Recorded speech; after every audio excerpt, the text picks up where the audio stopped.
Eric Bailly slams Ole Gunnar Solskjaer and the board at Manchester United. He doesn't feel his new contract extension is genuine, and it's only to generate more money in the transfer market from him. Hashtag Ole Out is trending globally, with Man United fans demanding a replacement now. We're here to delve deeper into these stories, take your calls, grasp your opinions. Make sure you're smashing that like button. Let's go, people.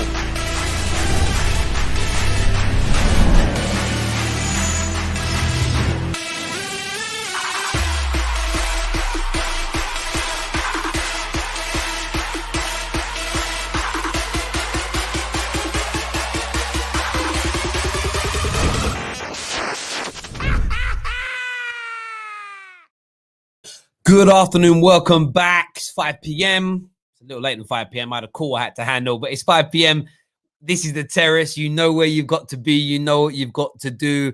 And Eric Bailly and his representatives, or somebody close to him, probably one of the same, have thrown the Manchester United fan base into further turmoil today. Frustrated after going out in the quarterfinals to Leicester in the FA Cup. He has slammed Manchester United for the way they're offering him a new deal. He believes it's purely so they can get a bigger transfer fee for him in the summer. And most of us felt that the writing was on the wall for him. Also, Ole Gunnar Solskjaer's lack of inclusion, not playing him in as many games as he thinks that he is fit enough to play in. He believes that Ole is not treating him right. Of course, the Ole outers are going to be 110% behind Eric Bailly. If you attack Ole in any way, shape or form, no investigation is needed. It is guilty as charged. But we want your thoughts and opinions. We're going to go through the actual comments as well, but we want to hear from you. We'll be sharing the link very soon on our Discord server. The link for that is in the description below for you to phone up and have your say. Also, Ole Out is trending. We're hearing lots of managerial names be shared. Max Allegri, Julian Nagelsmann, Erik ten Hag. Brendan Rodgers is another one that Man United fans are talking about, and I'm not sure that's just because of what he's done with Leicester, the fact he beat Man United yesterday, but there's lots of trending names out there that United fans want to see come in. But I want your views. I want your opinions. Is a new manager going to fix Manchester United is the first question. Does sacking Ole actually help Manchester United? You may think, boom, a lot of people think we've got this brilliant, great squad that can win major trophies with a better manager. I want to hear from you. Could winning the Europa League and finishing second change any of your minds? If you are Ole Out and you don't think he's good enough, if you think he's hit his ceiling, if you think he's no good, if he does win the trophy that a lot of us don't think he will, does that change your mind? And what does it tell you about the Glazers that they are looking to offer Ole Gunnar Solskjaer a new deal if he indeed just secures Champions League with a top 4 finish? Do you trust the board to get it right is what I'm saying there. Whether that's either employing a new manager, keeping Ole on, moving him on, etc. Lots of other talking points as well. A lot of people say Ole's damaging the youth, running Rashi and Bruno into the ground. If so, why? Is it bad management? Is it a lack of squad?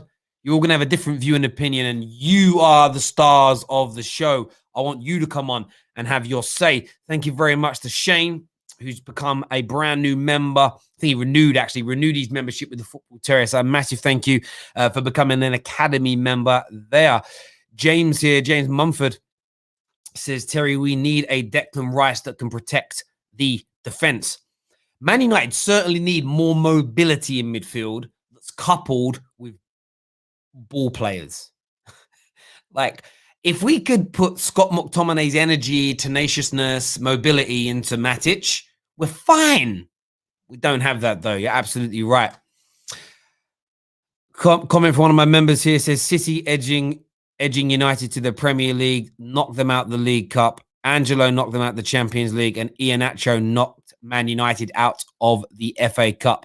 The only thing I disagree with on that is that City are not edging the Premier League. They are absolutely running away with it.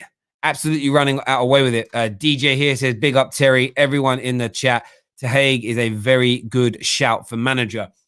He'd certainly get the best out of Donny. that's what we'd see. We'd certainly get the best out of Donny. But whoever you want to come in as manager, when you phone up, I want you to tell me why. You may want Ole to stay. Tell us why. This isn't about my opinion today. This is about your opinion as the viewers. Because every YouTuber's had their say. Everybody knows what I think. I don't need to keep stating it and reiterating it over and over again. I want your views and opinions.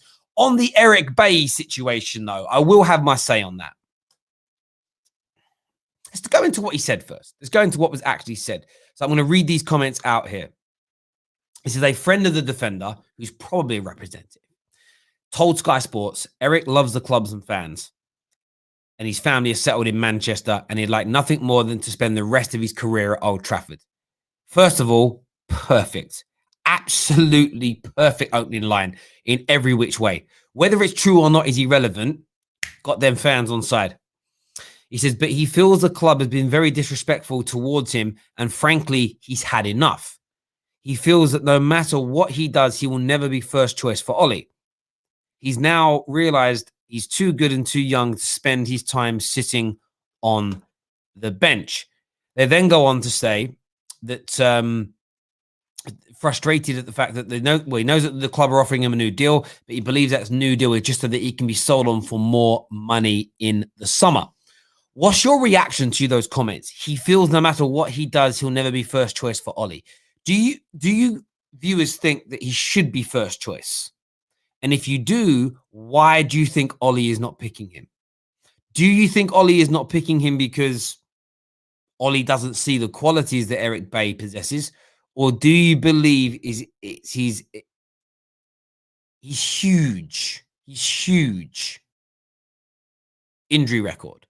Is that the reason? Is the Eric Bailly element of attacking Ole a little bit over the top? I've been saying it for a while, and I'm not going to change on my opinions here. I believe Eric Bailly we know he's a very injury-prone man. I think Ole and the club are reluctant to try and create the permanent partnership to involve Eric Bailly when they don't know how available that he's going to be. If they let Lindelof or let Maguire go to build it around Bailly, a lot of people say Bailly's better. How many times a season is he going to be missing? How many games? I think he's going to average over the next 5 years, 20 games a season missing. You can't build a defense around someone like that, even if he's the best player. I've said all along, though, the reason he's getting those games intermittently is to try to get as much money for him as possible in the summer. And the reason that nobody comes out and says the reason that Bailly isn't playing is because he's injury prone is you're lowering the valuation of said player. I think what Bailly's done is put himself further in that shop window to try and get a move away this summer. I think Eric Bailly is right to move away because he's never going to be first choice at Manchester United. And I don't believe it's because of ability. I believe it's because of his injury record only. The timing of him and his representatives coming out, or his friend, who I'm telling you is his representative, the comments are too concise and professional for them to be just his mate. Do you know what I mean? His mate Dave from the pub said those things. No. Representative. Perfect timing. Just as the international window kicks off, gets a lot of support from the fans from moving on. And then if he ends up staying, he's already thrown in that kind of, but I wanted to stay anyway, right? So there we go. I want your views and I want your opinions. Mo here says Terry is on Ole's payroll.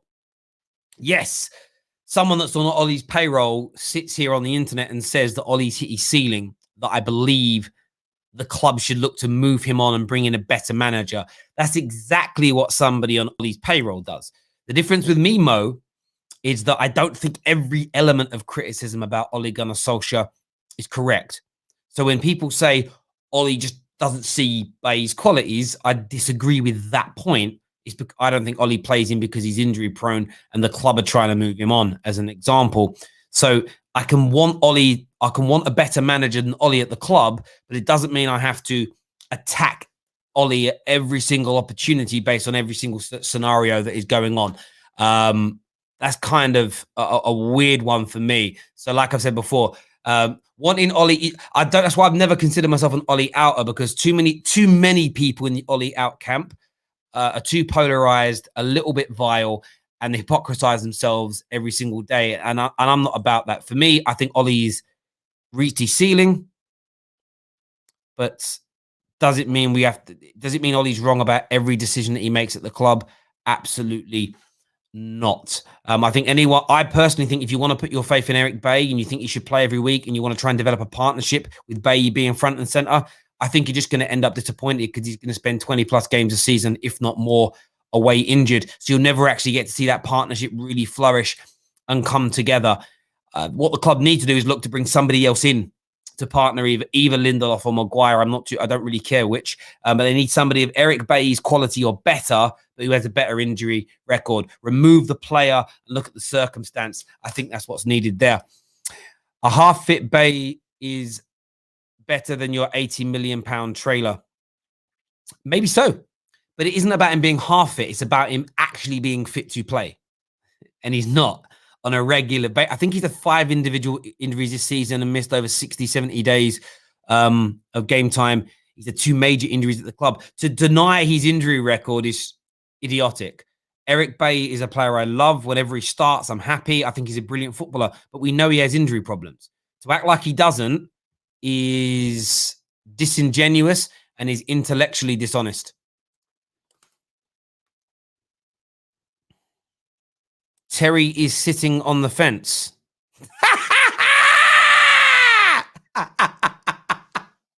How? I give unequivocal opinions. The problem is I just don't sit on one side of the fence. So I don't sit in the Ole out camp and go, right, I'm going to blame everything on Ole, because whenever you sit there and blame, just go and listen to people that blame Ole for everything. Every other statement is a contradiction. 1 minute Ole's in charge and he picks and buys all the players and this is his team and he's solely accountable. The next minute he's a puppet and he does exactly what the Glazers tell him to, even if he disagrees with it. He's horrible for this club.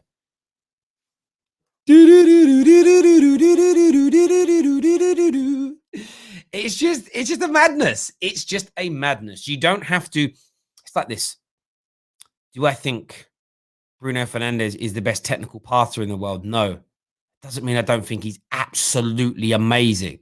If I say that I think Bruno is the best attacking midfielder in the world, it doesn't mean I think every attribute within his arsenal is the best in the world. You know, people are just mad.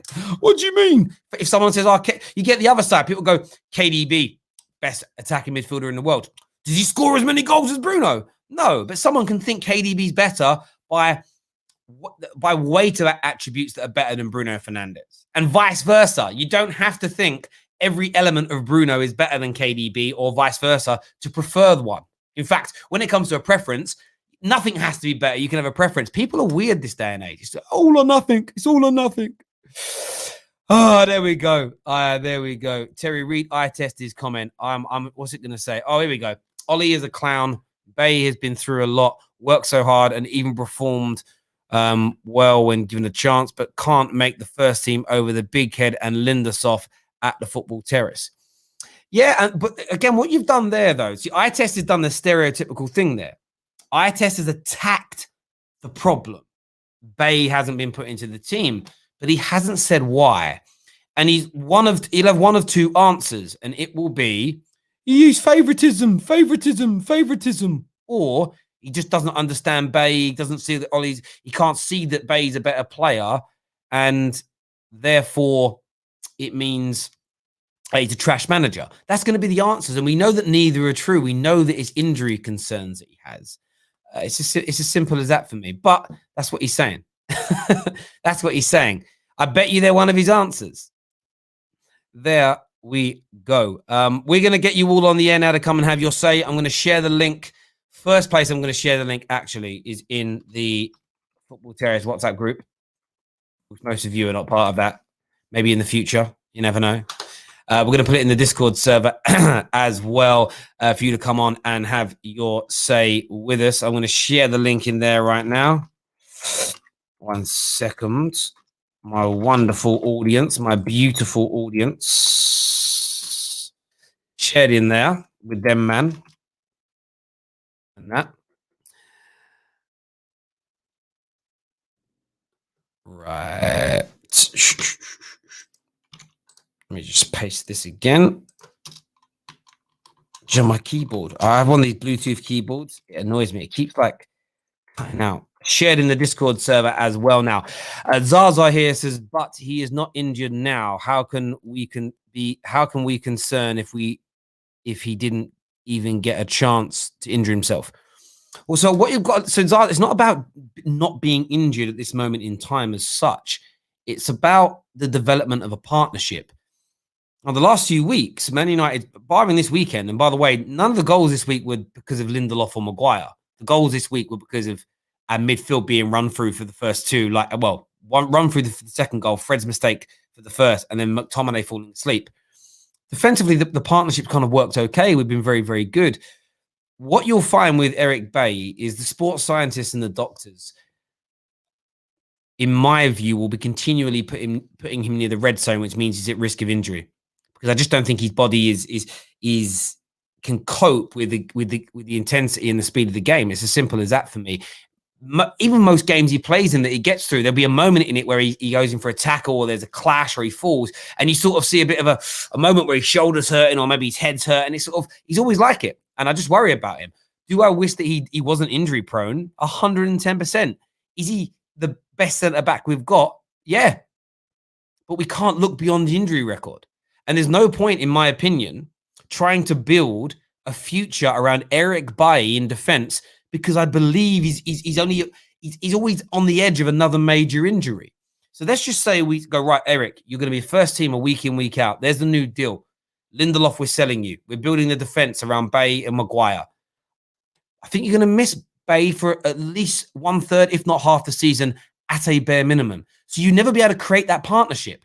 So you're then going to have to look to create the partnership with somebody else. So there's no odds in trying to build it around Eric Bailly. If somebody can explain, I'm not trying to be disrespectful. If you can explain to me why that's a wrong way to think, I'd love to hear your views. Get your super chats in, get your member comments in as well, and we'll go from there. We're going to go to these calls very, very soon. I want to do the comments first. One here says, I guess Bailly is facing the same issue as Mtiti at Barcelona.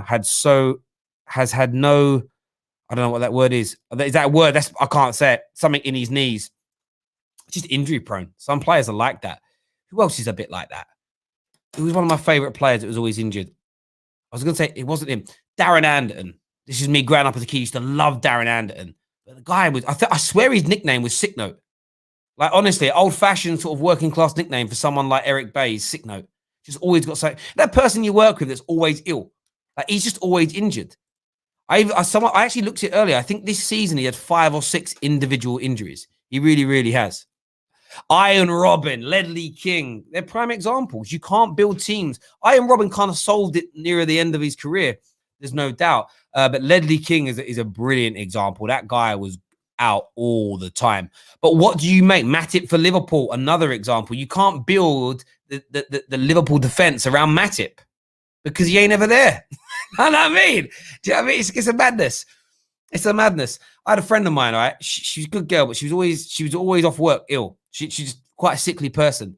And she wanted the promotion and she didn't get it. And she was moaning to me. I said, look, they're never, like I said, rightly or wrongly with the law, they're never going to give it to you.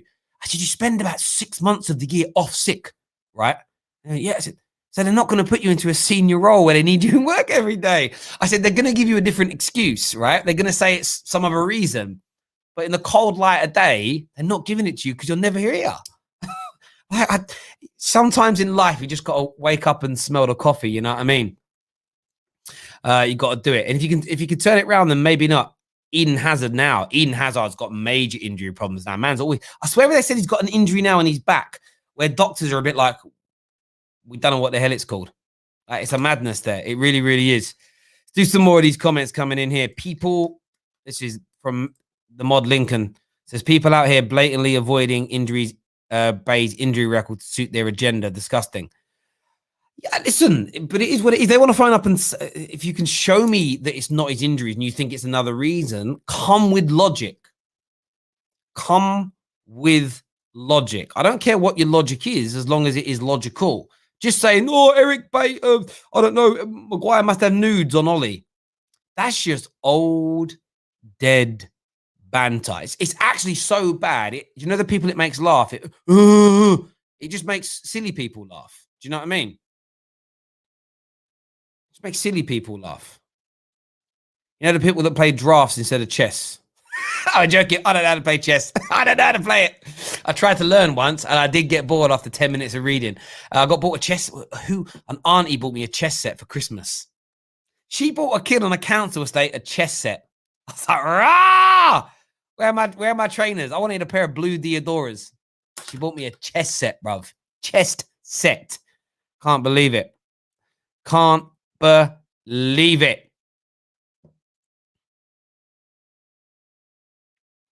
But where is the proof that Ole doesn't want to play him because of injury prone? There isn't any. I'm giving you my opinion. But my opinion is based on him having a bad injury record. So my opinion is based on a fact.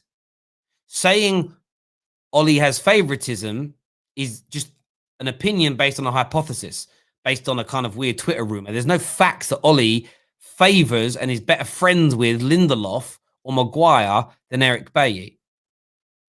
There just isn't. So what I'm saying is my opinion is based on a fact that the guy has a bad injury record. And I don't think he can play 2 games a week. We're in the middle of a concertina season. And this concertina season means there's 2 games per week. Sometimes there's 3 games in a kind of 10-day period. I don't personally think Eric Bailly's body can cope with it. In the same way that Jean Matip's body cannot cope with it at Liverpool. And this season has wiped him out. Doesn't mean my opinion is right. But I think that is what it is. That's how it feels to me. So, like I've said, Ole's reached his limit and has got to leave the football club. I'm not defending him in that way. But on the Bailly scenario, I think he's right not to try and build a defense around him. I don't understand what the issue with that opinion is, to be fair. Let's go to some of your calls, though, people. Make sure like buttons are being hit, like buttons are being shared. We've got a man like KJ with us. We're going to get onto the panel here. I've got a man like Chucky as well. I want to go to Chucky first on this. What's your thoughts on the Eric Bailly comments and situation today? Well, Eric, he's upset, obviously, because he's just not getting enough game time, really. But I don't think there's any favoritism there, in a sense. But kind of like you said, you can only trust what you can trust. And Eric Bailly's career showed that you can't trust him. So I think it's never that simple necessarily, but it might be sometimes. Ole just doesn't trust him as much as he does Maguire. Or not Maguire, should I say Lindelof? Or Lindelof follows instructions better. I mean, that's the only 2 things I can think of. But his comments is obviously just from not playing enough. That's what I feel. No, I hear that. There's a comment here I want to put to KJ. It says Terry, but I'll say KJ. Do you honestly think Ole knows Bailly is his best defender? And do you think Bailly's our best defender? Bailly is our best defender, but Ole don't think Bailly's our best defender. He clearly thinks Maguire is our best defender. That's why he picks him every week, and that's why he made him captain. And if that's who he feels his best centre back is, that's what it is. That's all it is. There's nothing we can do. Eric Bailly, yeah, I think he's right to be upset. I understand why he's upset. In terms of, I feel like Ole isn't picking him as much as he should have, even when he is fit.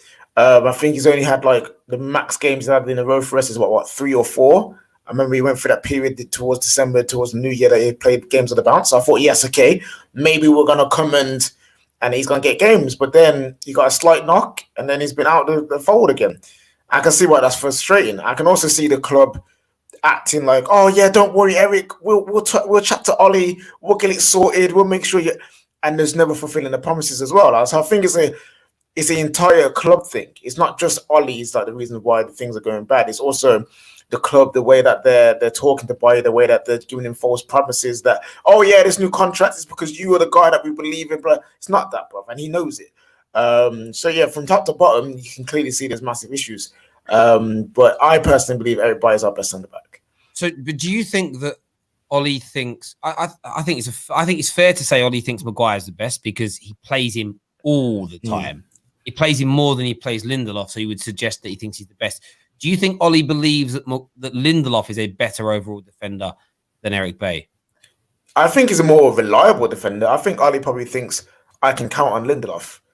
because it only takes. When you say reliable, because people are going to not twist your words. Yeah. What do you mean by reliable? When I say reliable, as in like he's available, like he's just literally he's just here. He's fit. He's ready to go. I personally, you don't need high football IQ to realize Eric Bailly next to Maguire is better than Lindelof next to Maguire. You know what I mean? Like it's just anyone with eyes can see that. But the only issue is that Eric Bailly will get you 20 games a season. Lindelof will guarantee you 40 games. Like it's just the way it is. And for managers nowadays, especially with how many games there is, you need that 40 game season player over the 20 season gamer player. And that's the only issue, and that's all it is. I think I hear you. I hear you on that completely. I agree. I think that's what it is. People may think differently. Viewers as well. If you want a different manager in, get your comments in now and let us know. We're running a poll on Twitter at this moment in time. We only put 3 names on it: Nagelsmann, Rodgers, or Ten Hag. Currently, 50% of the votes are with Nagelsmann, 23% Rodgers, 25, nearly 26%. There's a few decimal points. I haven't gone into them for Ten Hag. We're also running the same poll on the YouTube channel as well. We added Max Allegri into that mainly because I don't know why really. I just felt like it when I was putting it up. I was like, oh, actually, I'll throw this in there as well. I'm now waiting for it to load up in front of me so I can check what the results are as of now. But that's currently, even bigger. 52% of the vote there is with Nagelsmann. 15 because you throw Max Allegri in. Basically, Max Allegri's got 15%, 15% for Erik ten Hag, and 18% for Rodgers. So a lot of people want Julian Nagelsmann. But let us know what you think and feel. We're going to take more of your calls now. We want you to come on and have your say. Mine and KJ's opinion is great, but we want to hear from everybody else as well. First up on the show, I'm interested to see what this person says. Their name is iTest's Actual Son. That's what their username is. So, iTest's Actual Son. What you here to say? Good afternoon, Terry. Hello, mate. What do you want to say, bro? Yeah, not gonna lie. I just want to be on the show, hence my name. But yeah. No, I rate it. No. Now, my question is to United fans here. Obviously, being an Arsenal fan, yeah, we've had many injuries. Yeah, why keep Bailly, regardless of him being the best centre back? He's injury prone, doesn't start many games. Ole clearly doesn't rate him. Don't understand the point. When you say keeping him, he's got 15 months left on his contract. I agree with Eric Bailly's team because I've been saying it for weeks on here that I believe they're only playing him and sort of keeping him sweet and offering him a new deal to protect their asset. This is something United fans have got to remember. A lot of people have attacked Ole for the renewal of certain players' contracts. Juan Mata and I think Phil Jones even got a renewal. I remember when Ashley Young got his renewal, even though Ole was only the interim, everybody kicked off. And I said, it'll be gone hopefully within the year, but they're protecting the asset because maybe they'll get... There's two things you protect. One, if you didn't re-sign all these players, our inability to sign people would have left us very, very short in terms of numbers. Secondly, you might be able to recoup a bit of money for these players in terms of fees or whatnot. Even if you can't sell them, you might be able to get a loan fee and get their wages covered as an example, which gives you an income. So I think Eric Bailly, they're only looking to give him a new deal. They want to move him on. I think, and I believe the club have said his injury problems have just been too persistent. Let's try and move him on and then reinvest his salary and the money we make through the sale into another centre-back, hopefully, who just is Eric Bailly's quality because he's a brilliant defender who just isn't out and injured so much. I think that's why they're doing it. It'd be interesting if they do keep him. But this is the other side of the argument. So all the people defending Eric Bailly, my question would be, what if they give him a new 3-year deal and tell him he's part of the first team? But then is that good business if he spends on average? And we can look at what he averages. So let's look now, actually. I think it's 109 days or something like that. Well, Man United, wow. So when you look at this, Man United on average play around 50 games a season, okay? He hasn't played more than 20 games in a singular season since his debut campaign where he played 38, right? So he only played 25 league games that first year. That was because of injury as well. So he played 38 games in all competitions year one. But we know, remember, he ended the season injured. Since then, 18, 18, 11, 15. So for me, the guy's played in a 4-year period. He's played as many games as Man United play in 1 year. So you're losing him for around about 75% of the season on average every year. So giving him if they would give him a new 3-year deal and say we're building a defense around you because Ollie thinks you're the best, is that in itself sensible business for a guy that on average misses 75% of every season he's played in? No, but like it's crazy. It's the club's between a rock and a hard place here. You're going to piss off the fans that hate Lindelof and Maguire because they think Eric Bailly's better, but you're looking at a player who hasn't played more than 20 games a season since 2016.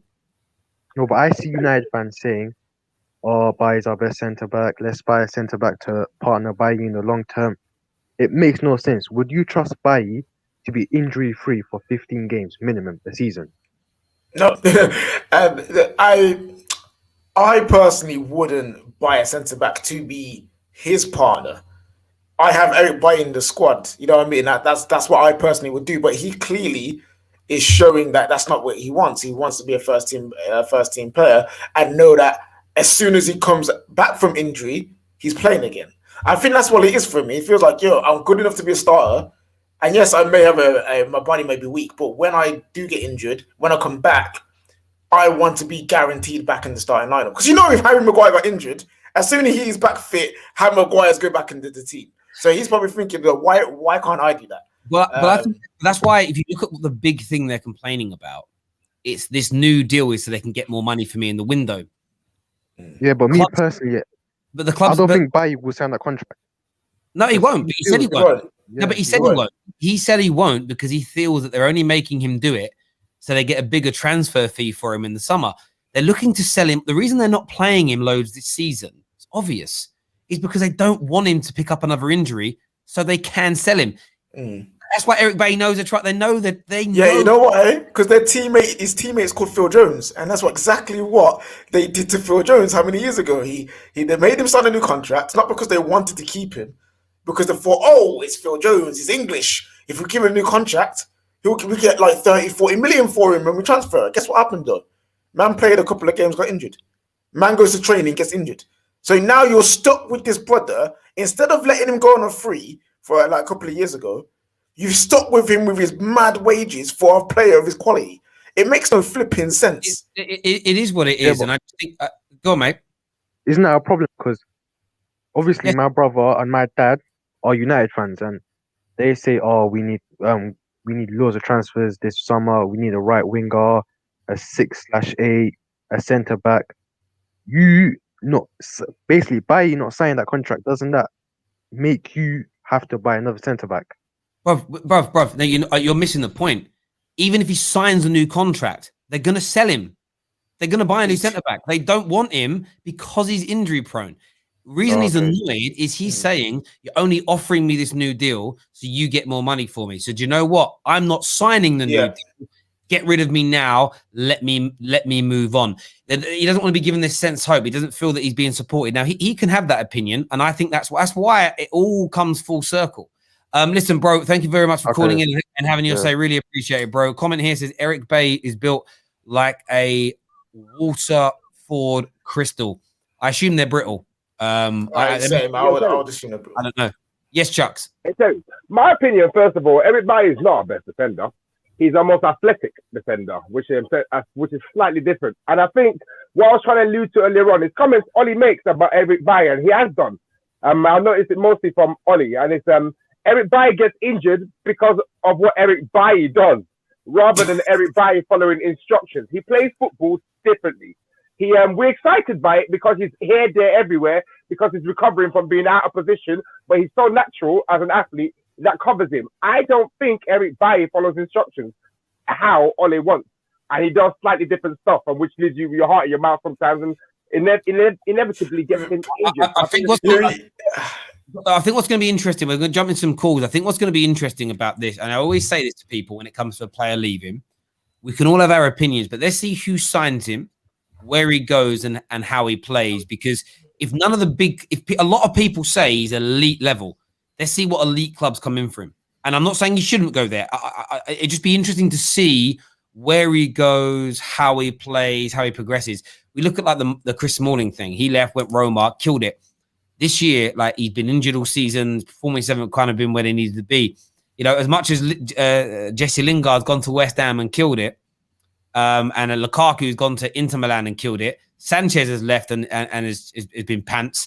Pereira has been awful since he's been away. It isn't like all of our players. There's kind of this weird notion that all of the players that leave Man United go elsewhere and rip it up and kill it. I don't know if that's actually true. I'd like to maybe go and do the Chicharito didn't kill it. Where, you know, Danny Welbeck didn't kill it. No. He did for a season at Bayer Leverkusen. 1 year isn't. No. My view is, it's for you to say you've gone away and killed it. You've got to leave and have elevated yourself every single year for 4 or 5 years.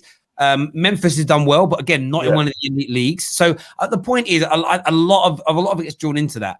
But with Eric Bailly, it'll be interesting to see where and what he goes to. Next caller we're going to get on is Ab. Ab, welcome to the terrace, mate. What do you want to say? What's up, fellas? How you doing? Yeah, good, bro. What's on your mind? Yeah, Bailly, big fan of him, but yeah, he needs to go. I just think he's too injury prone, and you can't build a defense around him. I think the biggest thing for me is I want to see why Tuanzebe's not been given a go. I think the biggest problem I sort of have with Ole is that Tuanzebe is probably a Bailly type of defender, and if you look at Ensri Konsa, for example, at Villa, who was the third choice centre back, he's now gone above Tuanzebe and is a far better defender than him, while Tuanzebe's gone backwards. And I just feel like we need to rip up that centre back and centre mid partnership. Yeah, no, I feel you, bro. I feel you. I'm a big fan of Tuanzebe. This year has not been a good year for him because firstly it was his injury, and now when he has played, it's not been good for him. Like, not been good for him at all. A lot of own goals on there. And bro, I'm not trying to slate him with this, by the way. Like, I've had arguments with people saying I would rather see Tuanzebe start than Lindelof, and they will shoot me down on that. But there are reasons why Tuanzebe ain't starting. But again, he's also an injury-prone player as well. And that's the thing. I think for us, from Man U, we need to buy. Technically, I think we need to buy 2 centre backs, not even 1. I think we need to buy an actual leader at the back, because if you look at Ruben Diaz, he's a leader. If you look at John Stones, I've always said John Stones is a brilliant defender. He just needs to cut out the mistakes. And Ruben Diaz has had that effect on him. He's actually a proper defender now. If you look at Man United, what defender, probably except for Bailly, actually leads our line? What do you mean by leading, bro? So, for example, I play centre back, for example, yeah. And if you see Bailly a few times when we played in the UEFA Cup and the Champions League, when he played with Maguire, he leads Maguire. Maguire doesn't lead him. If you actually look at the pointing, the communication, where to push the line forward, where to push it back. What you said earlier on about Bailly not being our best defender, most athletic, but he's reading the game is far superior than our 2 starting centre backs. And we just need to get a centre back. It doesn't even need to be quick. This thing of being quick, I'm sorry. Reading the game is more important than being a quick defender. If you look at John Terry, if you look at Martin Keown, if you look at whatever centre backs you want to bring to me, reading the game is the most important thing for a centre back, and we don't have a defender that reads the game. That is our biggest problem.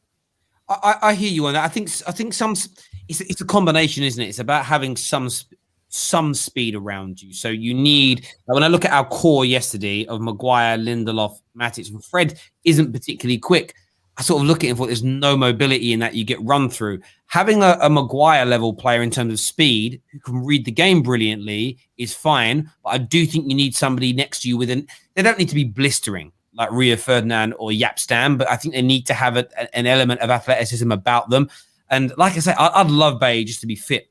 Same with, I was even just looking at Axel Tuanzebe while we were talking there. Again, another player that I rate, I think needs a run of games. It's interesting how he looks so comfortable for Villa.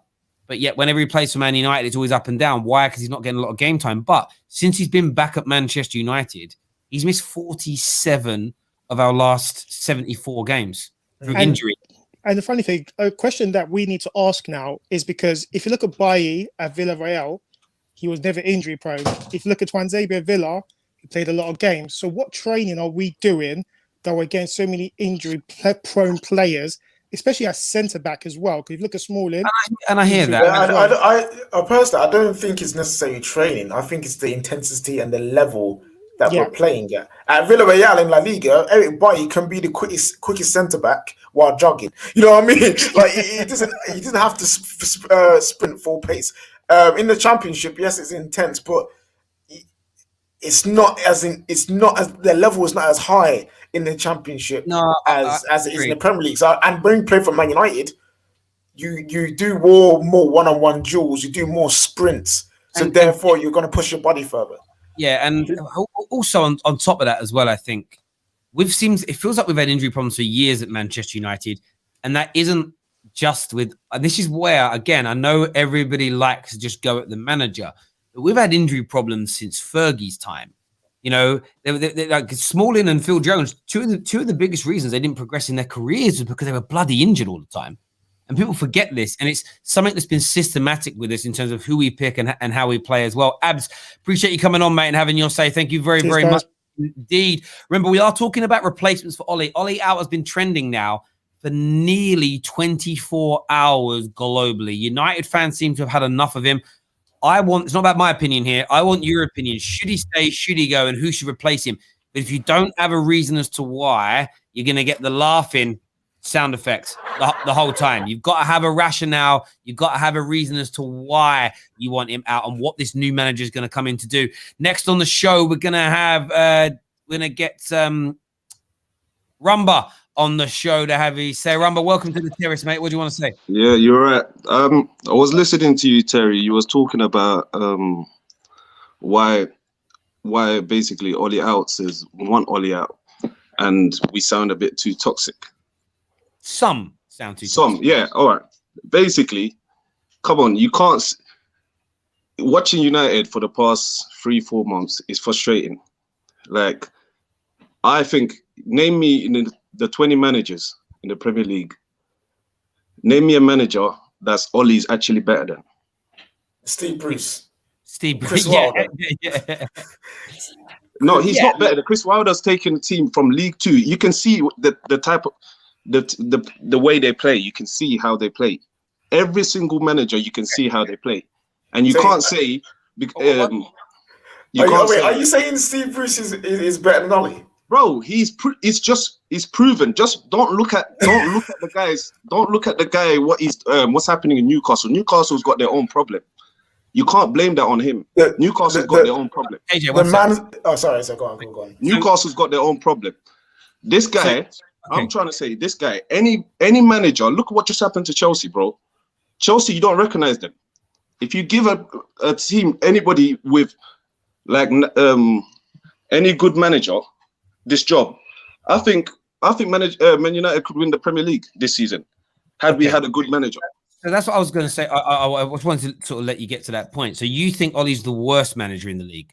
He had nobody. Everybody I asked this question to can't answer me. Just name me a manager. You can't. You trust.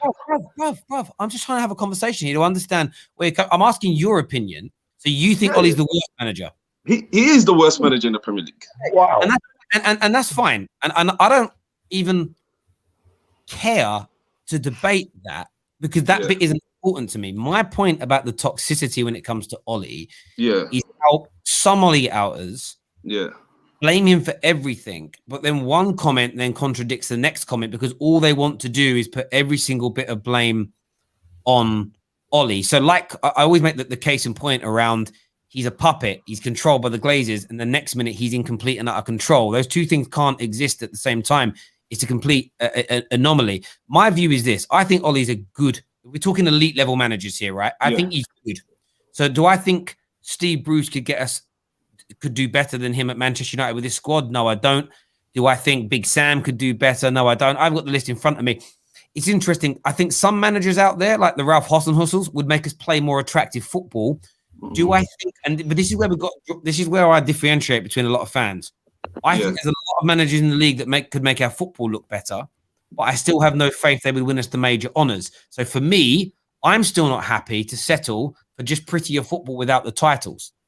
But the thing with him, Terry, is he's making like bad mistakes at the wrong time. Like me and you, for example, let me take it back to the Paris Saint-Germain game. Yeah, we all can see Fred is going to get a red card. Do you get what I'm saying? Yep. We can all see that happening. Why can't you take him off? There's players.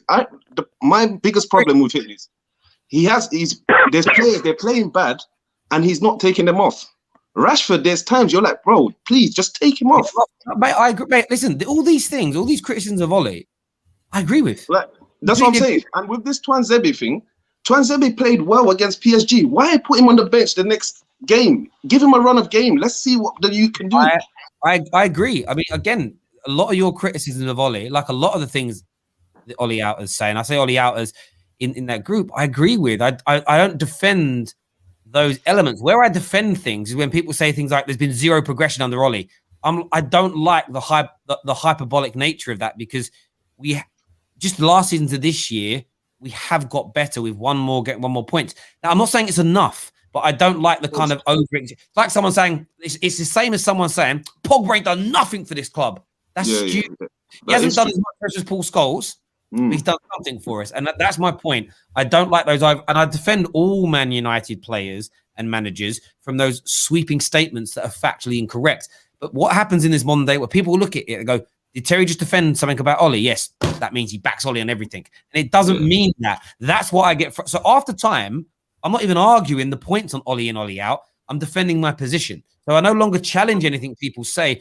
I just want to understand what you think is going to help make us go forward. So let me ask you this question. So who would you go for? Who would be your replacement?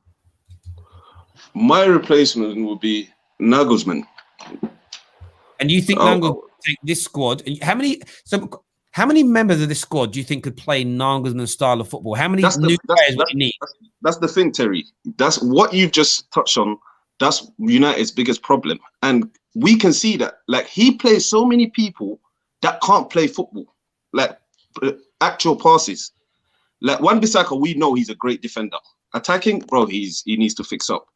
Do you understand? McTominay, there's just too many people. Fred, they just can't play football, passing, like the type of football he wants to play. All I'm saying is, at least when he came there, I was supporting him. He's a legend. I was supporting him.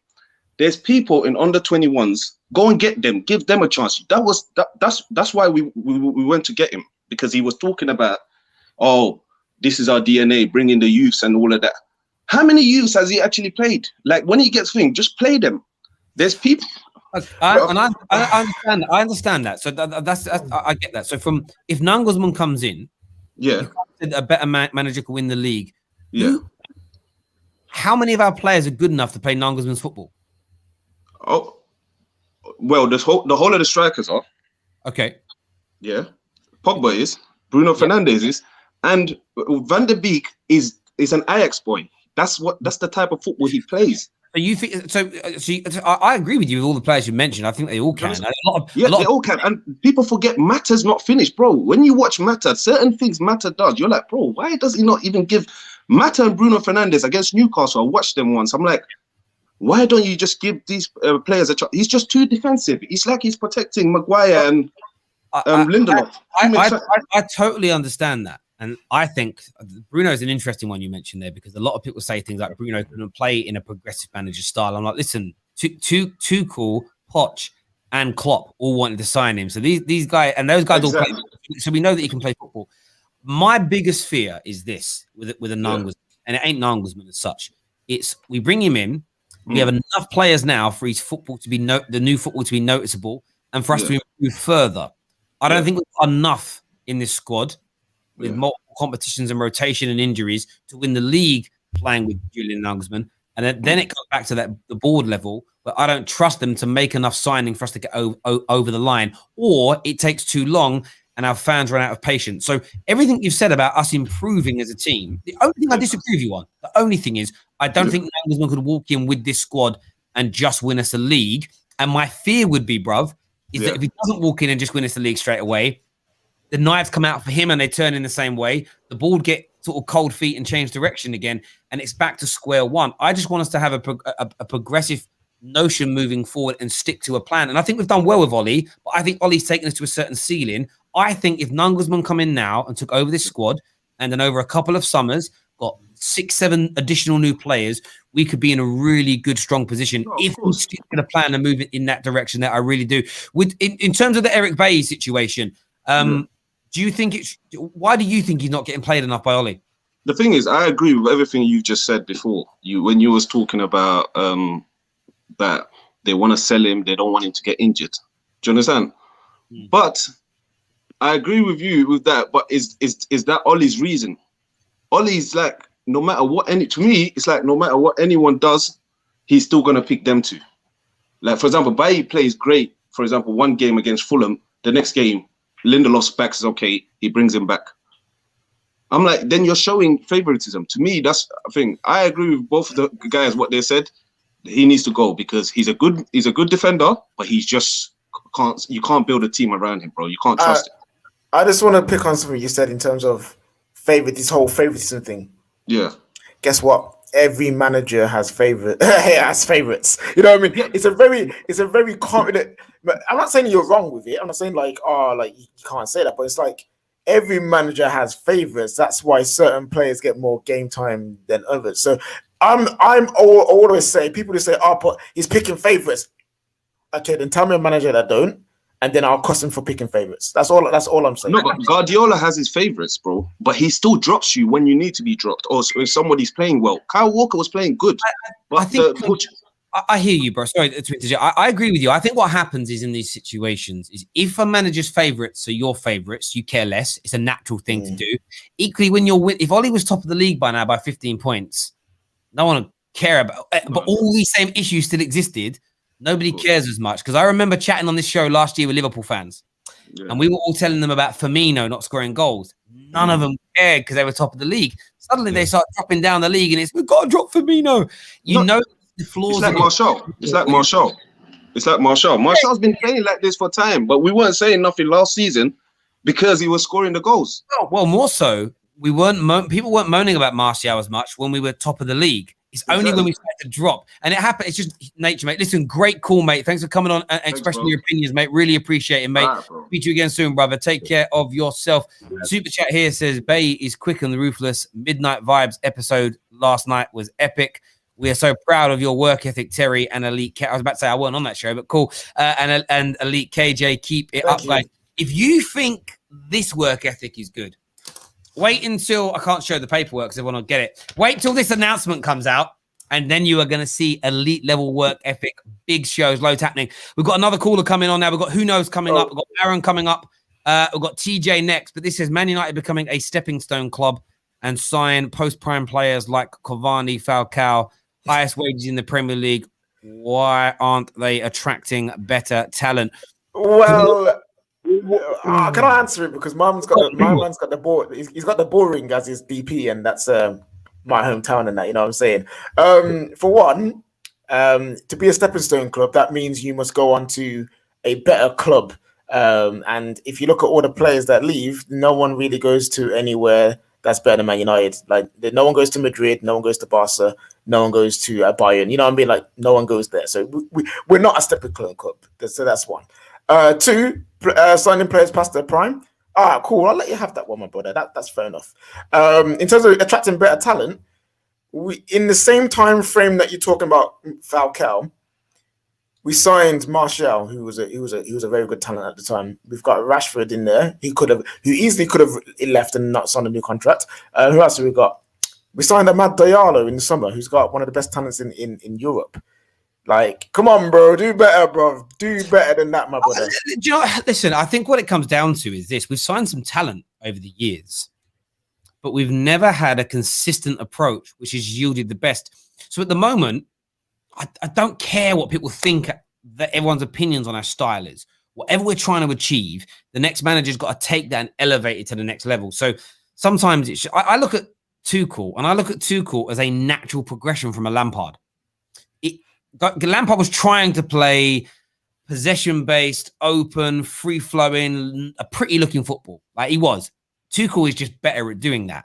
I don't know what Ole's style is designed, because I know what he's trying to do. It's very direct. He tries to attack. Most teams play low block against us as an example, plays out from the back, etc. I think Nagelsmann could do a wonderful job of elevating it to that next level. Where I would be really annoyed is if you're training a team to play a certain way in the academy, first team's trying to do whatever it's doing, and then we go for a Max Allegri and we go back to being pragmatic, or or Diego Simeone leaves Atletico in the summer and that's who we bring in. It'll be like, well, that's not going to help us because look how João Felix is doing there right now, bro. That's going to be Greenwood. We just need to progress and know what we're doing as a club and stay on an even keel. That's what's really important to me. Someone here says Terry finally says he doesn't know what Ole's style is. In terms of, I know what it is to, let me reiterate that. I know what it is in terms of I can see it. We try to play attacking football. We're very direct in our approach and we're very fluid in our approach in the sense of it's 1, 2, 3 passing move to try and work the ball into the box or into a goal scoring situation. It isn't tippy. Even when we play out from the back, it isn't midfield back, midfield back, midfield back. Where we actually let ourselves down is when we are actually too slow paced. We are better when we're moving the ball boom, boom, boom quickly, but we can't always do that. So for me, I want a manager that can bring that to life a lot more. And I think a Nagelsmann could do that. And it'll be subtle changes where it might be, and I'm throwing this out there, I'm not a coach, but it might be the fullbacks have got to be 5 yards narrower and the inside forwards 4 yards deeper but wider. It could just be a subtle change in the shape, and it could just be some workings on some different runs and some different movements to suddenly bring it to life. Sometimes it's just somebody explaining it a little bit different.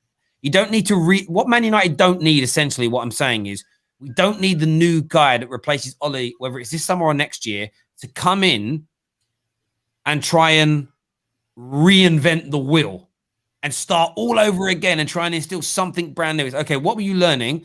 X, Y, and Z. I'm just going to take it from that point and move it forward. That's what Man United needs. There needs to be an air of progression in that as far as I am concerned. Terry, you're chatting Macca.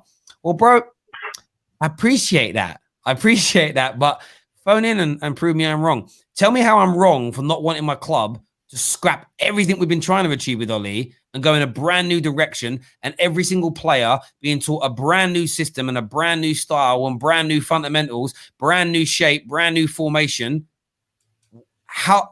And then maybe you need a new 10 players to do that. Why would we want to go back through that again? You've got to pick up from where Ole left off and improve on what he's already built instead of always trying to start over again. That's my view. Next on the show, we're going to get who knows is with it. Who knows what you're saying, mate? Hi, Terry. Can you hear me? Yes, bro. Yeah, I'm currently at work. I just want to quickly ask you all three of your question. Just a very quick question. Do you think Leicester are going to win the FA Cup? I pray to God they do. I don't know, but yeah, go on. Why, mate? Why? Yeah. No, because I asked that question because a lot of people yesterday were saying, why did we get rid of Johnny Evans this? Johnny Evans is all that. Johnny Evans wasn't all that for us. And like, I don't think he's all that now. It's just he was facing Manchester United. He was facing Fred and these typical rubbish players that we always complain about. So I don't know. I was just wondering what people's thoughts were on Leicester, because they're going to lose in the semi. They're going to lose in the final. So it's not really a surprise to me. You know what it is? They're a good team. I think with Johnny Evans, I look at Johnny Evans and think, is he good enough to build a centre? Has he ever been good enough for Man United to build to be the main centre back? No.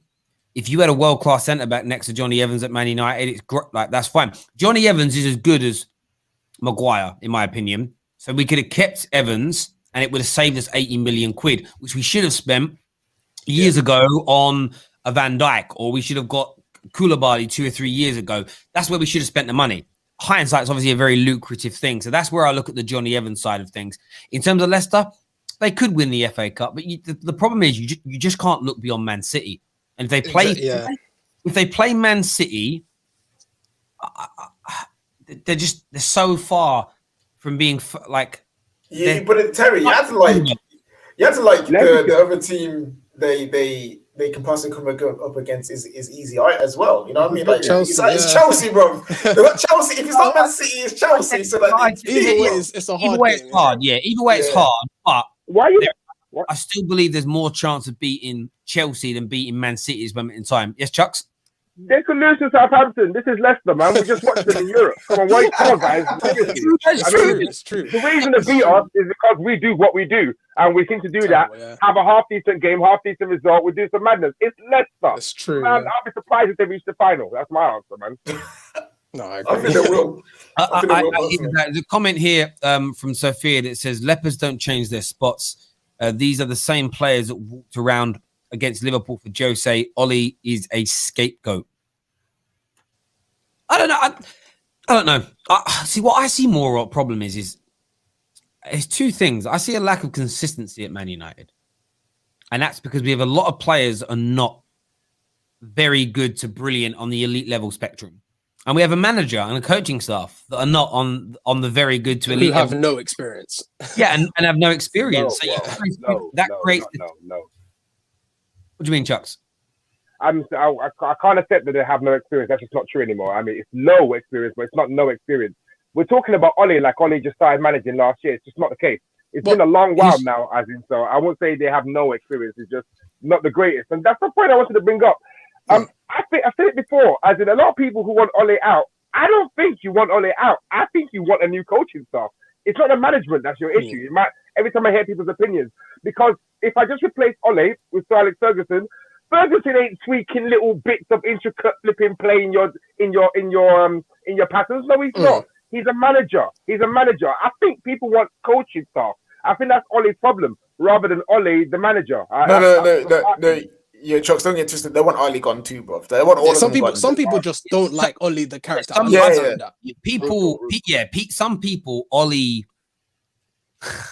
Ole triggers. Like, it annoyed me yesterday because I didn't agree with his actual point about the game's catching up with us and he only made one sub in the previous 180 minutes. That's a mistake. But like, he smiles in a press conference and everyone's like, you're an arsehole. And then I see the replies from people and it's like showing multiple other elite level managers that have smiled off. I bet if I went and found games where Nagelsmann has lost, I bet I could find him smiling. And it's like, well, but this is the point. There's certain things Ole does that people have a problem with because it's Ole doing it. But if it wasn't Ole, I always remember when that dickhead Donald Trump was in power. I remember turning the news on one day and I couldn't believe what I was watching.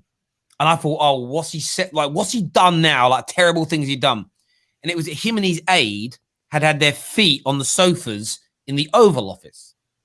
And CNN I was watching was like, this is disgusting. Whatever sells your agenda, yeah. And the reason that I'm bringing this up is because Ole smiling in a post-match interview is one of the teeny, weeny little issues Man United got right. But anyway, they're going, Trump's a disgrace. And I'm sort of like, in my head, I don't understand America.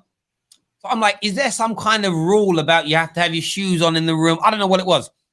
Anyway, it was just because they had their feet up on the sofa. No shoes, by the way. Anyway, I watched it. I switched off. I didn't think anything else of it. And then on social media, I see it trending. I'm like, man got his foot on a sofa trending, right? And then people started replying to it all. And I'm laughing because they were showing dozens and dozens of pictures of Obama doing the same thing. But I never saw that trend, right? And it's because we all know Donald was a fucking knob, right? But because he was a knob, everything he did made people triggered. Ole has that same effect on people where he can smile at the wrong time. He doesn't say exactly what you want him to say, and it triggers you. That's another one of the reasons why I kind of want Ole gone as well, because I just want a manager in that people like universally that he's a cool guy, because it means we might start focusing on the real problems. They'll turn on him in a year. That's the bit. Yeah, and that's the issue. That's the issue, though. I don't care who he is. I'm just saying it. I keep saying it. I don't care who you are. You now can get got for the resistance. If you are a sacrifice, you are a sacrifice. So if that is Ole that needs to get got before everyone turns, all right, listen, I'm sorry, Ole, you need to get got. Paul Pogba, same thing. Rashford, same thing. As long as we realize it's the pagans and that whatever should going after, I don't care who gets got. And the biggest conversation in all of this, Rumba that come on earlier, really good guy. I liked his points. I think he said a lot of things he said about me and K. Yeah, agree. This is where it's again where my anger doesn't stop at Ole. So we need to teach people to fight, and you used to fight. So Chuck knows this. They used to teach you don't aim for the front of the punch bag. You aim for the back of the punch bag. Put your power through it, right? That's what Man United fans have got to do. The manager's the front of the punch bag, but you've got to go behind it. You've got to go put the power right through it. So Ole being all these things, let it trigger you. If he makes top 4, they're going to give this guy a new deal. That's why my energy Ole's an issue, and I criticised him yesterday, but I look beyond that. It's like, oh yeah, move, man. You're a minor. Do you know what I mean? You're you're nothing. You're not the problem. It's a bit like this. If the police take away little runners on the street, little shotters on the street, that isn't going to stop the flow of the dealing happening, bruv, because they're not the main man. That's why the police ignore them and they try and find the root cause. It's the root cause. Man United fans have just got to realize getting rid of Ole, again, just in my opinion, in the medium to long term, isn't going to improve. Imagine the police arrested all the little runners and be like, yep, the streets are clean now. You know what I mean? We've done our job. We've got it well done, boys. We've got rid of job done. And then you got big man to go, right, tomorrow I get out there and start patting a few new people. Do you know what I mean? And it's just done straight up. It just what would happen 100%. Listen, who knows? Thanks for coming on the show, mate, and having your say. Thank you very much, Terry. Take care, guys. The channel, I appreciate it. Thank you. Next up on the show, man like Rack's with us. Rack, what you saying, man? Hey guys, how's it going? Good. Yeah, bro, where have you been? I miss you, bro. The nicest Liverpool fan I've ever met. All the Liverpool fans on the terrace have disappeared this season. All gone. I'm back, man. I'm back. I had a bit of a hiatus, but I'm back. So you'll be seeing a bit more of me. But look, I just thought I'd jump in on this conversation because it's obviously I'm kind of neutral. Obviously, I wish the worst on Man United as any good Liverpool fan would. But at the same time, I'm going to try and be a little bit neutral. Eric Bailly's capable of greatness. He's capable of great moments and he's capable of great games, but he's not great, man. He reminds me a bit of like a cross between Sacco and Lovren. Like they'll have great moments, but they'll have brain farts and it'll just all fall apart. Terry, I remember after the 6-1 Spurs game. I remember that day vividly because that's the day we also lost to Villa, and I was laughing at you boys, and then I got splatted by Villa, but that I just remember him just being diabolical and you calling him out on it, and it was a shocking performance. And I think he's not the guy. Like whether he stays or whether he goes, he's not the guy. Do you know what's interesting? What you say there, that hasn't even really come up today, but you're right. Eric Bailly might be our best centre back, but we still need better at the club. It was only the Real Sociedad game. In the opening 10 minutes, he had 2 major mistakes where they should have scored twice. And this is the problem with Man United fans. We always go on about there's quality in this team, there's quality here, there's quality there. I sit there and just think, do you know what? Some of you are so blinded by 2 managers running now. We've been so blinded by the hatred of these individual managers and the favourites that they have in the team that we've not been honest about the overall quality. And yesterday was a prime example. Yesterday was a massive example of this. It was almost, barring Bailly starting, it was the OLE OUT's perfect starting lineup. No Rashford, no Bruno, no Scott McTominay. If Bailly would have started instead of Lindelof, it would have been almost perfect for them.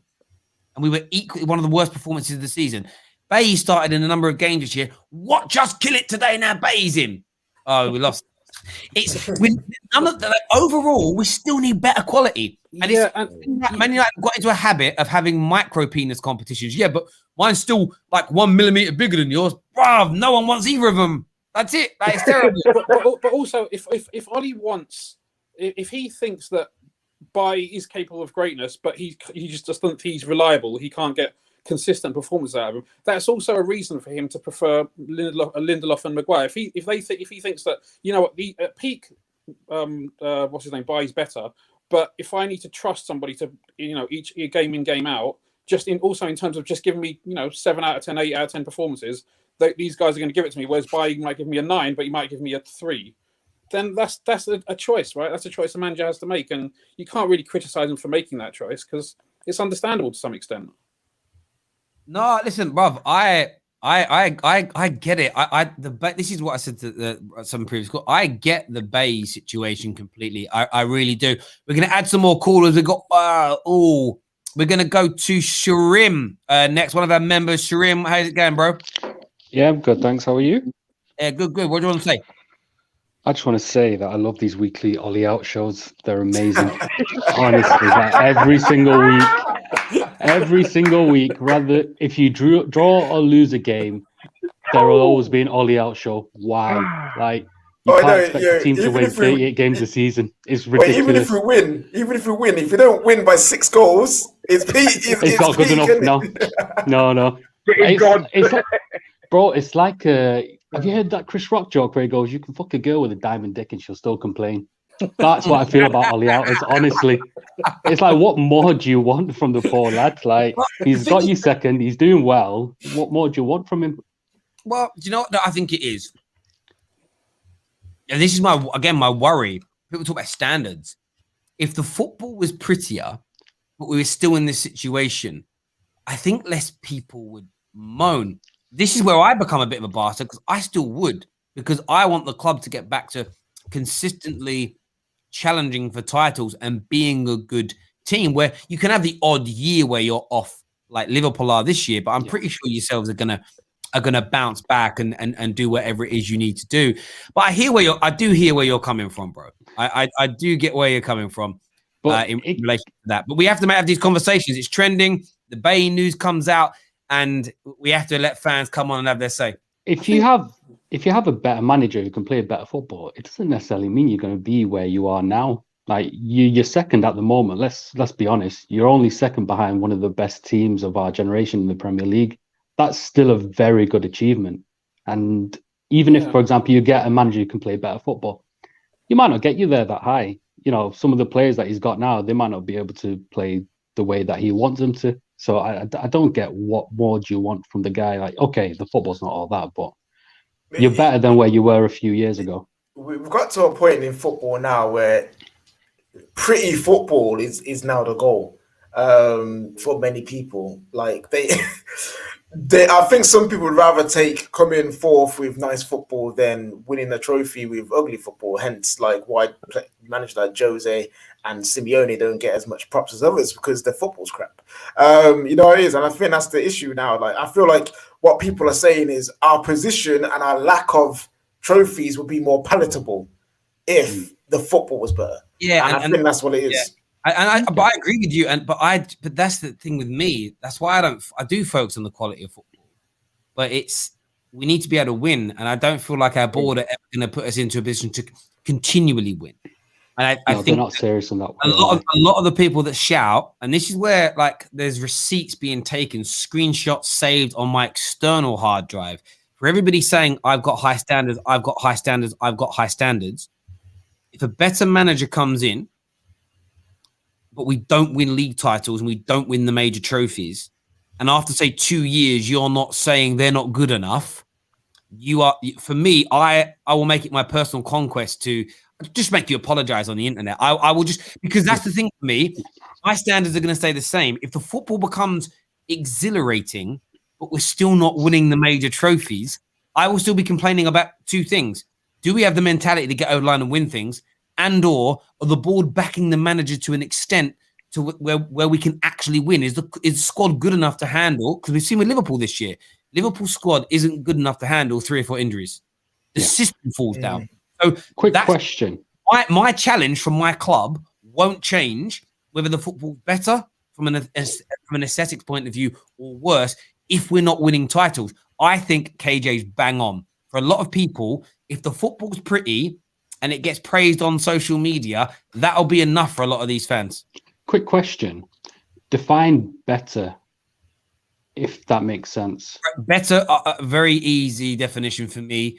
From an Ole Outers point of view, I find it more attractive equals better. More entertaining. I find it more exhilarating. And or I think the other thing will be certain journalists or pundits or sort of praising it. It would be enough. So somebody like Thierry Henry saying, I'm not going to do an accent. When I watch football, this football, it gives me goosebumps. I was trying because look, Thierry with his smooth French accent, he says it. You're like, I listen. If he comes out and says like, I would love to have played for a team that moves the ball like this, everyone will be like, wow, my manager, but you're fifth, bruv. Yeah, but my manager Thierry Henry was that. I don't care what Henry says. If we ain't winning titles, my view is this: if we play the most attractive football in the world, but we're not winning titles. The situation at Man United is as bad as under LVG, Jose, and Ole.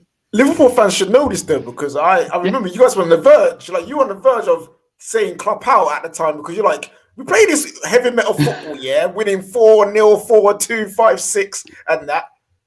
But where are the trophies? We flop at all because you lost the Europa League final. You lost the Carabao Cup final as well. And you're just like, I remember Liverpool fans get the point like, what is the point? And then you reach your Champions League final, it tied you over, and then obviously you go on to win it and win the Premier League. But all fans get to that point where pretty football is not enough. I'll give you an example. Go on, Rack.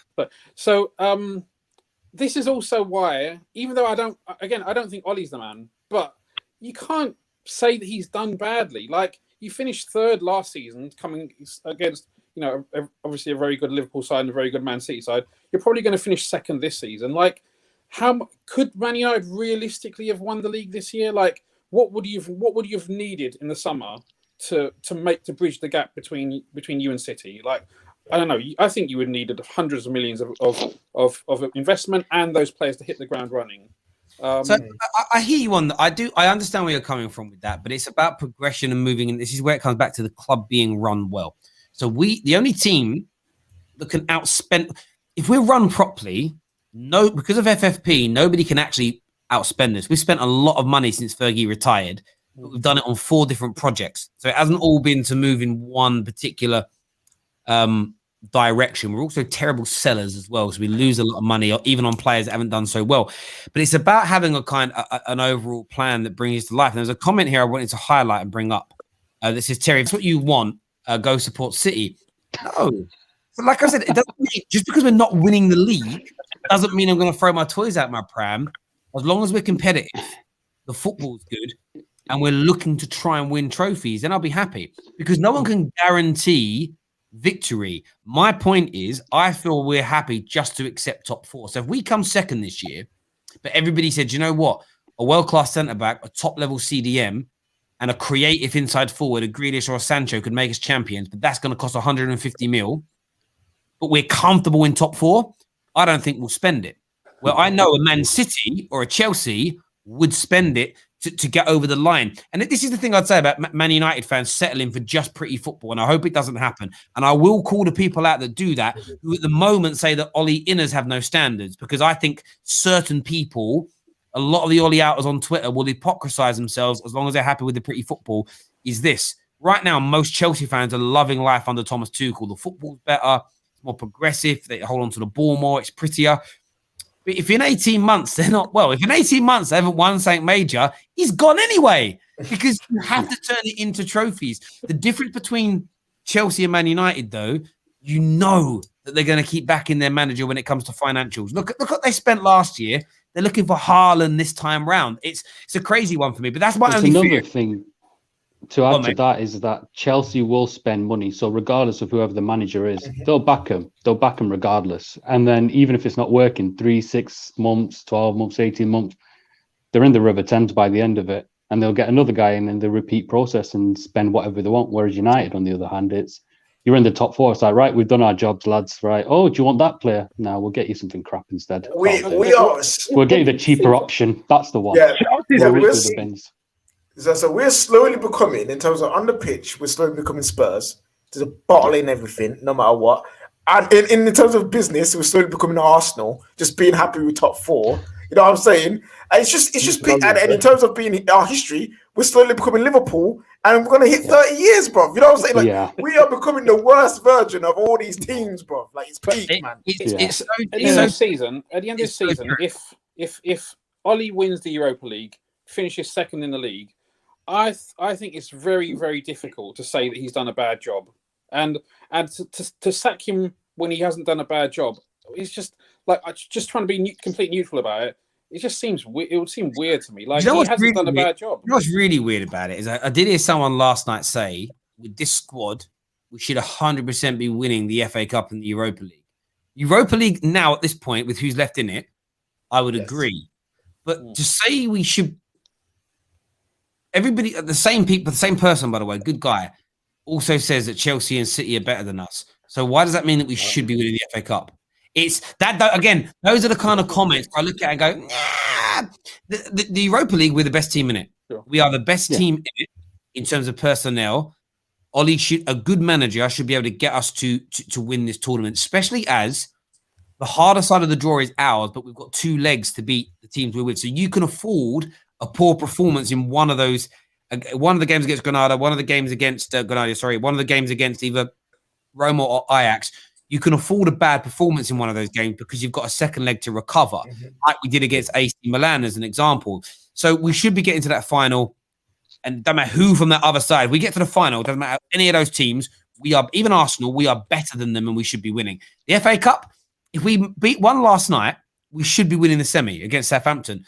But we're up and down against Chelsea or City in the final, who are both better than us. So we're still the underdogs for it, regardless. So that's where the fairness needs to be applied. It does depend who you're up against. Winning the Europa League is easier than winning the domestic cups in England because you don't have, right now, there isn't a team as good as Chelsea in the Europa League, and there isn't a team as good as Man City in the Europa League. So saying those two things, I think, is a little bit far-fetched. But as we say, people will change, people will change their approach depending on what is going on. And you see that all the time. Like I said before, you'll get people now that will say, I'm not dropping the standards of Manchester United. I think a lot of them will change their tune if their favourite manager's managing the club. You'll suddenly hear all the same stuff for Ole Gunnar saying, I'm not being backed, give him more time. But yes, there's more points here. More people are entertained here. It will be the same rhetoric. And then the standards that they're not dropping would then be on the board and be like, a lot more on the flexible. board. And the reason I know this will happen is because it's happened every time we've changed managers. The new crew that like the new manager twist and change their morality.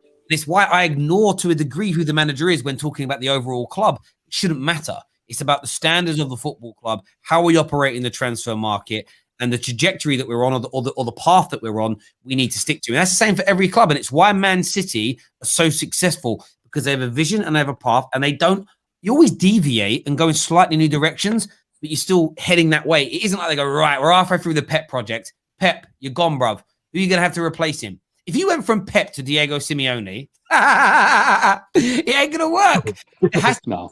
Say they wanted, say they got like, say the owner said, you know what I want to do now? I want to create another great team, but I want it to be in Simeone's image. Like saying like that. I'm not saying they would. Why would you do that? I don't know. But say they did. It wouldn't be a flicker switch overnight. It would take time to build squads and players and the ethos of the club to be like that. Now, they wouldn't do it because they're not training their academy players to play like that. So there's no mileage in doing that to your first team. But you can't switch from one thing to the other overnight. It's an absolute madness. We're going to throw some more callers in here. We're going to throw Adam onto the show. When Adam unmutes, we'll get him on.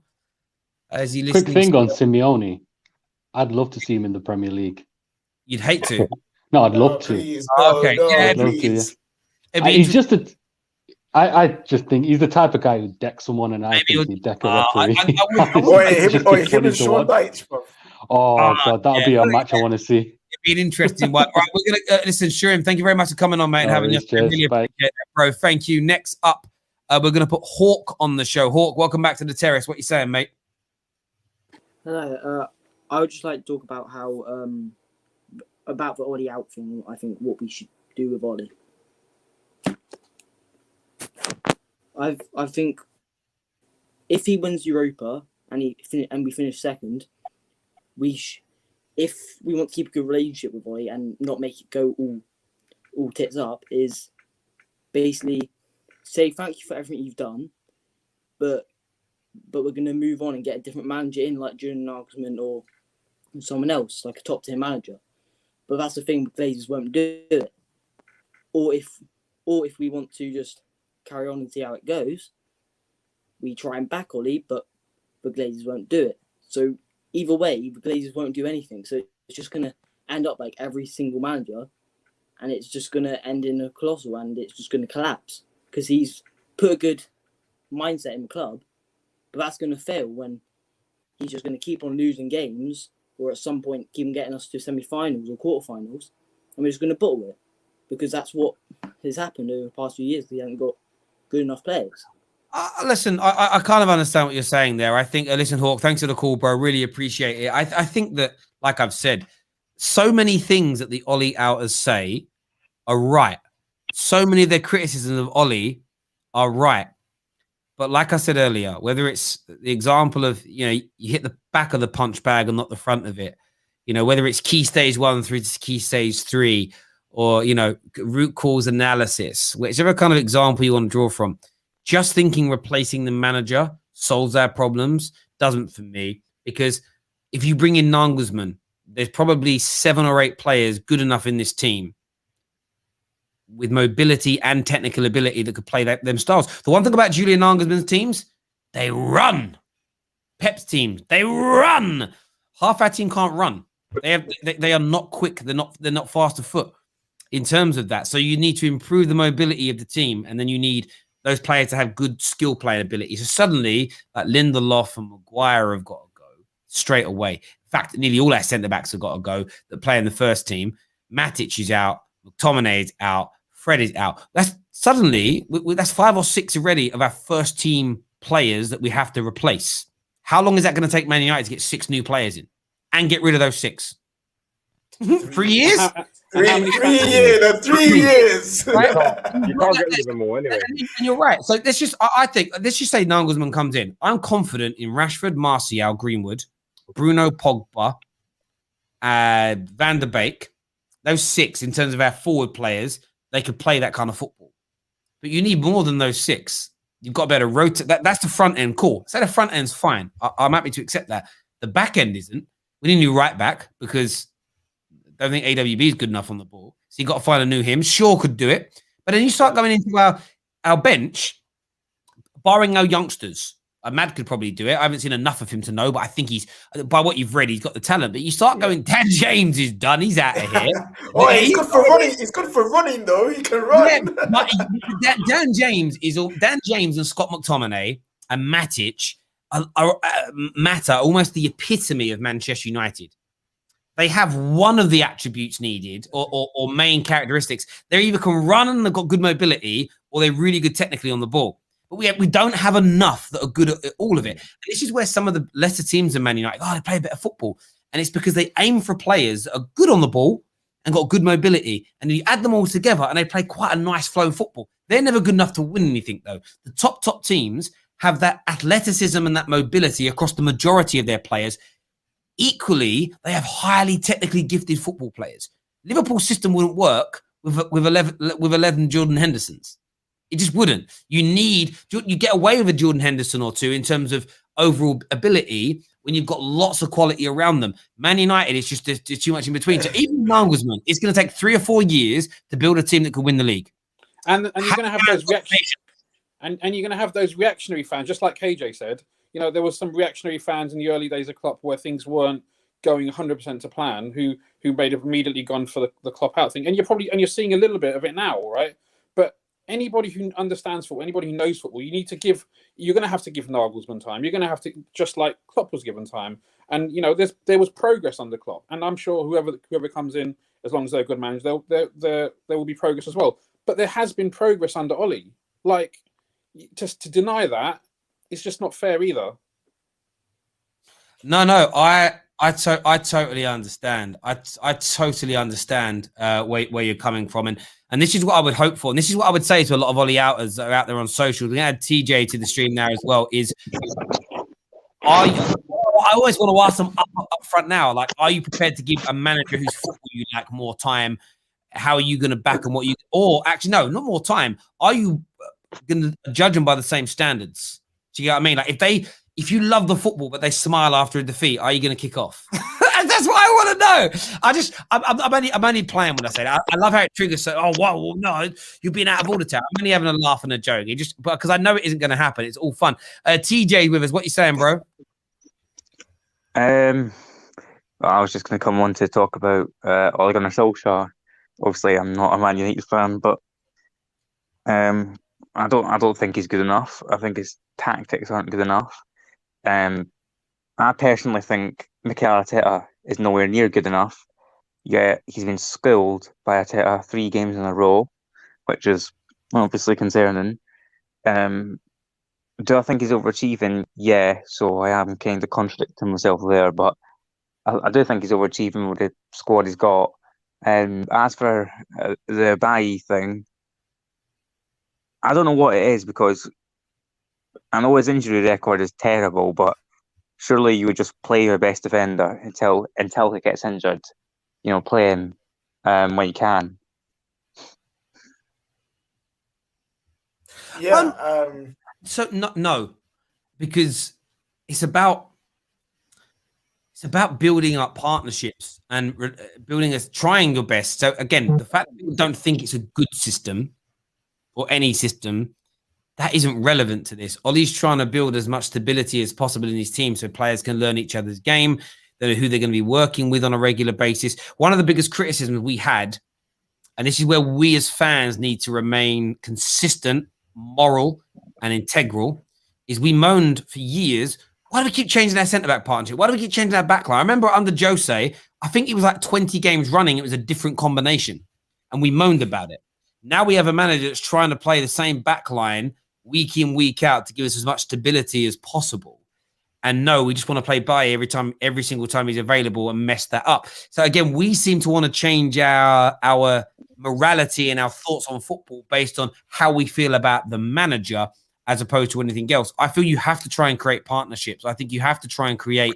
You have to rotate at times. Of course you do, especially in this Concertina type season. Bailly would be starting week in, week out if he didn't have injury concerns to me. On your point you made about Arteta schooling Ole, fair point. Based on that same logic, Ole's schooled Pep quite a few times. Well, I mean, so has Arteta. Arteta's schooled Pep once. I mean, yeah, I don't think that's the barometer. I don't think that's the barometer, bruv. For me, and I the think word school. The word school is like you won a game. Schooling is like you're winning a game. What does that mean? It's like schooling is some kind of directory thing. And that's my view. My view is, but for me, either way, whatever word we use to describe it, I don't think tactically outclassed. Okay, cool. But Ole is 1-0 by penalty. Relax, man. Okay, cool. But Ole tactically outclassed lots of managers that are better than him. That isn't the barometer to judge Ole on. So you can think Arteta's better than Ole. No, I don't think Arteta's better. I think Arteta's terrible. I was using Arteta to show how bad Ole is. Yeah, but you're also saying Ole's bad, but he's also beaten Tuchel a good few times. He's beaten Pep more times than Fergie did. So your point there is a false equivalent. Ole is just for me a good level elite spectrum manager. So I'm talking. I'm not putting Championship and League One, League Two manager. I'm talking about manager that manage at the elite level. I think he's in middle of the road, 5 out of 10, good in terms of overall man management. I think he's impeccable. I really do, as good as you can get. And all managers, even the best, fall out with players. Like no one is perfect.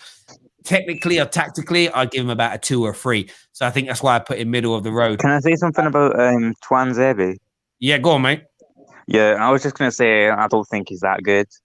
I think he's just kind of average. Obviously, we haven't seen him play 5+ games in a row. And I've got to give it to him. He played exceptional against PSG the first time round, against Neymar and Mbappe, which is difficult for any defender when you're playing against players like that. But what I saw in that Sheffield United game when you guys lost 2-1, that was terrible defending from him. I can't remember what other games he watched because I don't watch Man United every single game. Obviously, I'm not a Man United fan, but yeah, I don't think Tuanzebe is actually that good. So from the 2 games that you see, 1 good, 1 bad, you're just going with the bad one. He wasn't even. I just don't. It's fine if you think he's not good. It doesn't look. He doesn't look that good when he plays either. Do you know what's really interesting? As I say, like for me, another really weird comment on here. I want to read this out though. Stuck in this show these days because you try to support that fool called Ole. I mean, I've literally said he's come to the end of the road. He's reached his ceiling, and we need to look to move him on. Again, if you notice that this is a lesson for all the people in the back. That's polarization for you right there, ladies and gentlemen. That is polarization right there. If you don't condemn and slag off every element of Ole, that's seen as unequivocal support. Remember that. Children, do not become like this. Have the grey area everywhere in this world. And Ole has reached his ceiling, there's no doubt. But to be able to slag off every little thing that he does, I think he's pathetic. Yes, mate. I was just going to say, do I think Ole Gunnar Solskjaer is good enough for Man United? No chance in hell. I don't think you ever should have got him. I think you should have got a more experienced manager. But You say he's hit his ceiling. Is this not the ceiling for every Man United manager that has to work under Woodward and the Glazers? Listen, and that's it. And that's it. At the end of the day, we've had better managers and worse managers, or maybe he's the worst. I don't really know. And it's not worked with any of them. That's why looking beyond the end of your nose, beyond Ollie, is going to be very, very important. And it's one of the reasons why I want to see him gone. I want it to be a manager that comes in that the Ollie outers love. Because imagine the new guy comes in, they're like, buzz in. And then Tuanzebe don't play. And Bailly don't play. And Scotty McTominay gets picked every week. I just want to see. I'm so intrigued to see what the reaction to that is. A lot of the ones that are like, this guy's trash, this guy's brilliant. What if your brilliant guy, your manager moves on, but the trash guy, your manager keeps? I'm looking forward to see the reaction of that. I'm so I intrigued. can already see it. Oh, they'll do a David where they're like, you see, my new manager has made him better. You know what I'm saying? Like, it's all down to the manager for making him sick. All I wanted was him to play well. New managers come in and he's playing well, so I don't care. I can see it already. Yeah, I'm excited because I pretty much know that it's going to be that. But I just want to wait. It's almost like you're waiting for the inevitable to happen. It's like, I'm waiting for it. There it is. Do you know what I mean? You know, like when you're watching, I was watching what's it come back? The Line of Duty come back. And you know, like when a dark moment's about to happen because the music kicks in. Dong, dong. You're like, oh, it's going to get good now because that music kicked in. That's like a lot of football fans. Like, I'm waiting for it. So when we do the discussions now, it's like I'm waiting for them to say Bailly doesn't get picked. Favoritism's coming out in a minute. You know what I mean? Why is there favoritism? And then you normally get, I don't know, the player must have nudes. Like there's something, it's always the same response. It's so predictable now. It really, really is. TJ, thanks for coming. You know what they're going to say that? Yeah, mate. Got this, bro. They're going to start talking about his shade of skin next, and that's the reason I'm waiting for that. That's the next one they're going to start throwing out there. I'm telling you. Terry, stick on display. Stick on display, or I'll handle it for you, my G. I don't know what that means. No, I don't know what that means. I'm confused. I don't get it. Terry changes his mind once everything is noticeable. Terry is very slow to understand. You know, the irony in all of this is, I've been saying this for years, but no one. But what it is because I tend not to act in a black or white zone of this is what should happen, and what about this and this, Terry? Nah, don't care. This is it. It's you sit in the grey matter, and that's what happens. But I like the comment. Thank you. New coach, new problems, new complaints. It's very, very true as well. Listen, everyone that's tuned in today, a massive thank you to each and every single one of you. Make sure you're smashing that like button. Make sure you're smashing that share button as well. Until next time, take care. Goodbye.